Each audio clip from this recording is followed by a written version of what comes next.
मसीह समाज में उपवास को लेकर जो गलत शिक्षा चल रही है, जिसके चलते कई लोग इतना उपवास रखते हैं कि उनकी तबीयत खराब हो जाती है, शारीरिक समस्याएं बढ़ती हैं और कुछ तो इस संसार से चले भी गए, यानी कि उनकी डेथ हो गई है।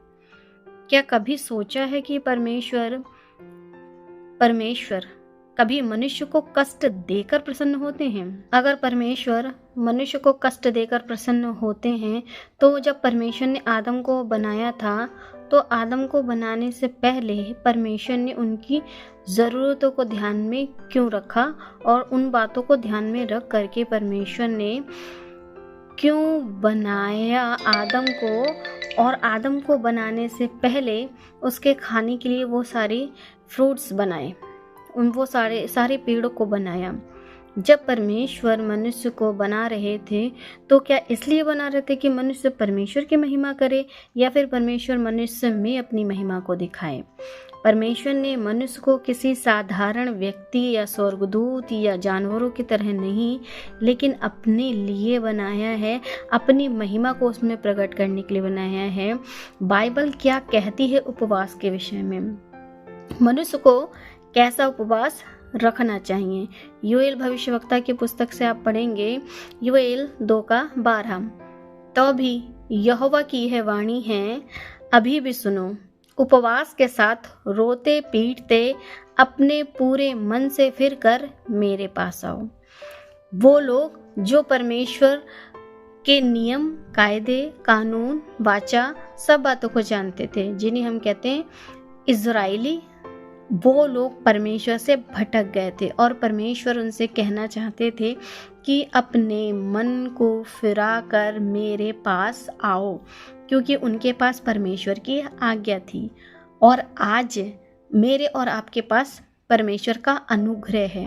जब हमारे और आपके पास परमेश्वर का अनुग्रह है और उस अनुग्रह में हम जब एक बार यीशु मसीह को अपना प्रभु और उद्धारकर्ता करके जब ग्रहण कर लेते हैं और पूरे मन से फिर करके उसके पास आते हैं, तो उसके बाद उपवास किस बात के लिए रखते हैं? क्या फिर बार बार पाप करते रहते हैं?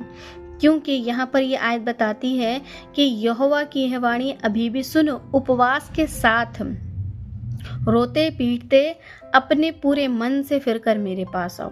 तो जो लोग परमेश्वर को, यीशु मसीह को नहीं जानते हैं और अगर उनके जीवन में पहली बार परमेश्वर का नाम आया है और वो यीशु मसीह उनके जीवन में वचन के माध्यम से जब काम करते हैं, तो पवित्र आत्मा जब उनसे बात करता है और जब वो अपने बुरे कामों से फिर कर दूसरे ईश्वरीय आराधना या दूसरे प्रकार की जो भी वो काम कर रहे थे या अपने शारीरिक जीवन में जो भी पाप कर रहे थे, उसका अंगीकार करके उस पाप को छोड़ करके जब परमेश्वर के पास पूरे मन से आ जाते हैं, उसके बाद भी उनको क्यों कहा जाता है कि आपको उपवास रखना है परमेश्वर को खुश करने के लिए? परमेश्वर ने उपवास इसलिए नहीं ठहराए थे कि मनुष्य परमेश्वर को उपवास के माध्यम से खुश करे।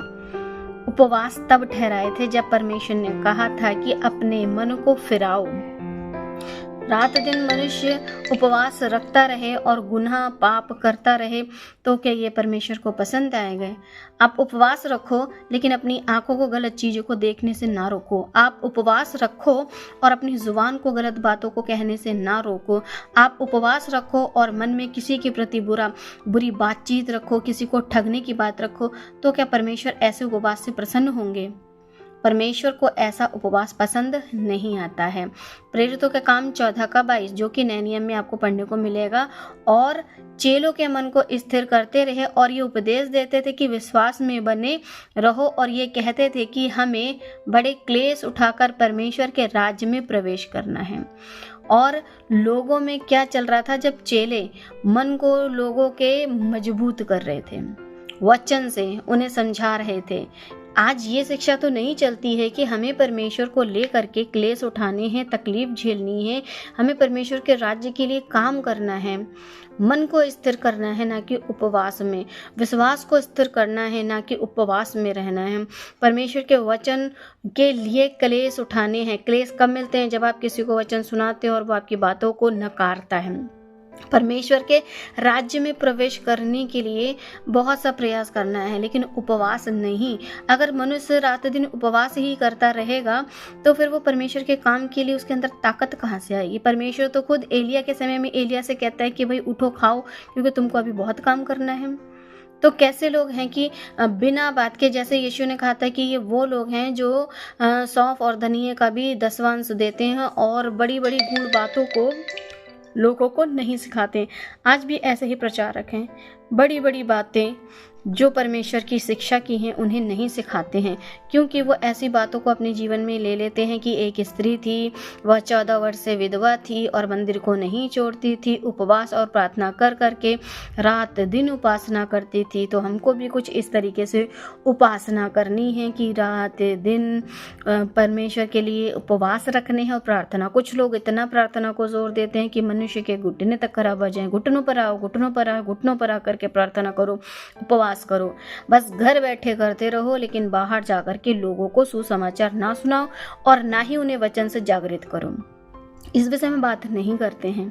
अगर वो स्त्री 14 वर्ष से विधवा थी और मंदिर को नहीं छोड़ती थी तो वो बाइबल के उस वचन को पढ़ती थी जहां लिखा है कि एक दिन वो अपने मंदिर में आ जाएगा। जब परमेश्वर एक दिन अचानक से अपने मंदिर में आएंगे तो फिर इस वजह से वो स्त्री लगातार मंदिर को नहीं छोड़ती थी। वो सोचती थी कि एक दिन प्रभु आएंगे और मैं मंदिर को नहीं छोड़ूंगी। कोई भी वचन जब मनुष्य पढ़ता है और उसके अनुसार उस बात को लेके बैठता है तो आपको ये समझना है कि ये आयत किसके लिए लिखी गई है। उस विधवा के लिए लिखी गई थी कि उस विधवा ने ऐसा किया, लेकिन ये हम पर और आप पर लागू हो ऐसा नहीं है। सो ध्यान रखें कि हमें क्या करना। और रही बात उपवास की, तो उपवास किसको रखना है? उपवास तो उन लोगों को रखना है ना जो लोग परमेश्वर के राज्य के सुसमाचार के लिए जाते हैं, लोगों में वचन सुनाते हैं। अगर वो लोगों में जागृति ला रहे हैं, वचन सुना रहे हैं, तो वो इस बात के लिए उपवास अगर रखना भी चाहते हैं तो परमेश्वर का राज्य बढ़ने के लिए।